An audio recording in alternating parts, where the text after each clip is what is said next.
பொறுமைக்கும் நற்பணிக்கும் கிடைத்த பரிசு.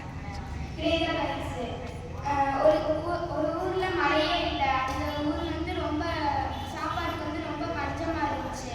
அப்போது அங்கே வந்து ஒரு பெரியவர் இருந்தாங்க, நல்ல பணக்காரங்க. அவங்க வீட்டில் போய் ஊர் மக்கள் எல்லாம் கேட்டாங்க, இப்படி எல்லாமே இப்படி பஞ்சத்தில் இருக்கோம், நாங்கள் தான் சின்ன குழந்தைகள் வந்து பசியில் தாங்காது அப்படின்னு சொல்லி சொன்னாங்க. அதுக்கப்புறம் அவர் சொன்னார், அவங்களோட காவலர்கிட்ட எல்லா குழந்தைகளும் எத்தனை பேர் இருக்காங்க எண்ணிட்டு வந்துட்டு அவங்களுக்கெல்லாம் பழக்கடை செஞ்சு வைங்க அப்படின்னு சொல்லி சொன்னாங்க. அதே மாதிரி அவங்களும் எண்ணிட்டு வந்து தினமும் பழக்கடை செஞ்சு வச்சுருந்தாங்க. அங்கே இருந்த சிறுமி அங்கே ஒரு சிறுமி மட்டும் எல்லா பழக்கட்டையும் நிறைய பேர் பசங்கள்லாம் எடுத்து சாப்பிட்டதுக்கப்புறம் மிச்சம் இருந்ததை மட்டும் அவள் எடுத்து சாப்பிடுவா. அதே மாதிரி தினமும் இது செஞ்சுட்டு இருந்தாள். அதை அப்போது அந்த பெரியவர் வந்து அந்த சிறுமியை வந்து பார்த்தாங்க.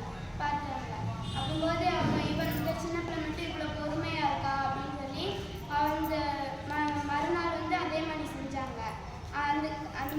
அந்த பிள்ளையும் அப்படியே கொலக்கட்டையை வந்து கடைசியாக எடுத்தா.